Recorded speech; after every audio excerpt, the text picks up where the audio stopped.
પ્રશ્ન આપણે જોઈએ કે ટી સ્ક્વેર છે એનો આપણે યોગ્ય રીતે ઉપયોગ કરીએ છીએ તો એમાં કયું ઓપરેશન ના કરવું જોઈએ, એટલે કે ટી સ્ક્વેરનો ઉપયોગ કરતી વખતે આપણે શું ના કરવું જોઈએ. દેખો, ટી સ્ક્વેરનો ઉપયોગ આપણે વર્ટિકલ લાઇન, ઇન્ક્લાઇન લાઇન અને જે ડ્રોઈંગ બોર્ડ જે છે એની પર ગોઠવવા માટે કરતા હોઈએ છીએ. બટ એક વસ્તુ છે કે જ્યારે તમે થિયરિટિકલ પાર્ટ્સ જુઓ છો તો એમાં લખેલું હોય છે કે શું ના કરવું જોઈએ ટી સ્ક્વેર જોડે.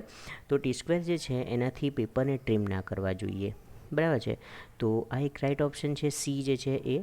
ત્યારબાદ છે નીચેનામાંથી કઈ પેન્સિલની લીડ હાર્ડ હોય છે. દેખો દોસ્તો, થિયોરિટિકલ પાર્ટમાં મેં તમને સમજાવ્યું હતું કે કઈ લીડ સૌથી હાર્ડ હોય છે, કઈ લીડ સૌથી સોફ્ટ હોય છે. 9H ટાઈપની જે લીડ છે સૌથી હાર્ડ છે અને 9B ટાઈપની જે લીડ છે સૌથી સોફ્ટ હોય છે. તો ઓપ્શન્સમાં આપણે અગર જોઈશું તો HB જે છે, HB ક્યાંક અહીંયા છે, અહીંયા. હવે જો આપણે એન્ટી ક્લોકવાઇઝ જઈશું તો ઇટ વિલ બીકમ હાર્ડ, અને જો આપણે ક્લોકવાઇઝ જઈશું તો એ થશે સોફ્ટ. હવે જો બી છે, B is soft, 3H is hard and F is hard. તો 3H સૌથી હાર્ડ છે, એટલા માટે સૌથી હાર્ડ લીડ કઈ આવશે તમારી? 3H. ઠીક છે. ત્યારબાદ ખૂણો શોધવા માટે કયું સાધન વાપરવામાં આવે છે? આપણે સરસ દરેક જણ જાણીએ છીએ, પેન્સિલ, ફૂટપટ્ટી અને કોણમાપક જે છે, પેન્સિલ, ફૂટપટ્ટી, ટી સ્ક્વેર છે એનો ઉપયોગ ખૂણો માપવા માટે કરવામાં આવતો નથી, એટલા માટે કોણમાપકનો ઉપયોગ કરવામાં આવે છે. સ્ટીલ રૂલ જે છે એમાં કયા બે પ્રકારના માપ હોય છે? સ્ટીલ રૂલમાં આપણે સૌ જાણીએ છીએ કે અને ઇંચ એમ બે માપ ઇન્ડિકેટ કરેલા હોય છે. ત્યારબાદ એન્જિનિયરિંગ ડ્રોઈંગ દોરવા માટેની પેન્સિલ પસંદગી કરતી વખતે કઈ બાબત ધ્યાનમાં રાખવી જોઈએ? દેખો, લંબાઈ, ડાયામીટર અને બ્લીડનો કલર એ કોઈ મેટર નથી કરતા. આપણે પેન્સિલ કેવી સિલેક્ટ કરવી છે એમાં પેન્સિલની લંબાઈ છે, એનો ડાયામીટર છે, એનો કલર છે, એ કોઈ મેટર નથી કરતું. એ આપણે કેટલું પ્રેશર આપીને એની કેટલી સોફ્ટ રાખવાની છે કે પછી હાર્ડ રાખવાની છે, અને કેવી ડાર્ક દોરવાનું છે એની ઉપર આધાર રાખે છે. તો એ જે વસ્તુ છે એની સોફ્ટનેસ, હાર્ડનેસ એટલે કે એના ગ્રેડ પર આધાર રાખે છે. તો એટલા માટે એની અંદર આન્સર આવશે સી ગ્રેડ.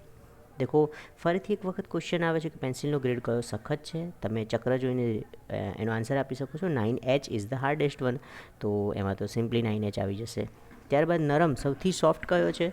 ઓપ્શન્સમાં જોઈ શકો છો, HB છે, HB અહીંયા છે. ત્યારબાદ 2H છે, 2H હાર્ડ થઈ જશે. H છે એ પણ હાર્ડ થઈ જશે HBથી. અને 7B સોફ્ટ થઈ જશે. તો આન્સર શું આવશે?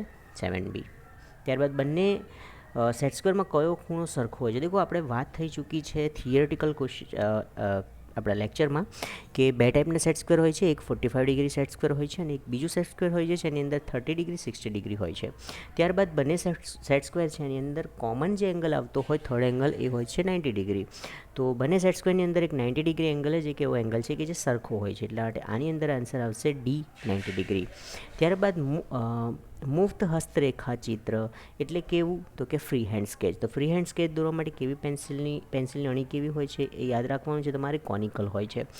કોનિકલ શા માટે હોય છે? કારણ કે જો કોનિકલ હોય તો આપણે ડ્રોઈંગ કેવી રીતે દોરી રહ્યા છે એ પણ સાથે સાથે દેખાતું હોય છે, એટલા માટે એનો આન્સર છે બી, કોનિકલ.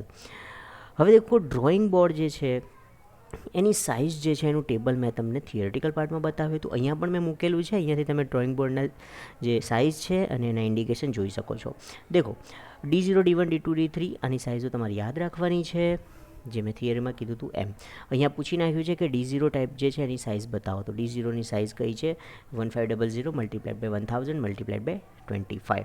તો એની અંદર આન્સર જે છે એ અહીંયા થોડીક મિસ્ટેક છે. Answer will come D. અને અંદર આન્સર શું આવશે? ડી આવશે. It will be D. Okay, then move forward. D1 ટાઈપમાં શું આવશે? D1 ટાઈપમાં તમારો આન્સર અહીંયા જે છે એ આવશે તમારો બી આન્સર, 1725. એના પછી D2 ટાઈપમાં આન્સર જે છે એ તમારો અહીંયા આ ઇમેજમાં મિસ્ટેક છે, અહીંયા 700 છે, મેં ઓલરેડી થિયરીમાં પણ કહી ચૂક્યો છું. તો એમાં આન્સર તમારો શું આવશે? સી આવશે. અને એ જ મુજબ D3 માટે પણ આન્સર આવશે. એટલે તમે જો D0, D1, D2, D3 જે છે એની સાઇઝ જે છે એ જો તમે યાદ રાખ્યું હોય તો આવા ક્વેશ્ચન્સ જો આવતા હોય તો ઇમ્પોર્ટન્ટ થઈ જાય છે. એની સાથે સાથે તમારે એ પણ યાદ રાખવાનું છે કે ડ્રોઈંગ બોર્ડ જે છે એના માટે IS 1444-1989 છે, એ એનું IS સ્ટાન્ડર્ડ છે. તો sometime it may ask in the exam.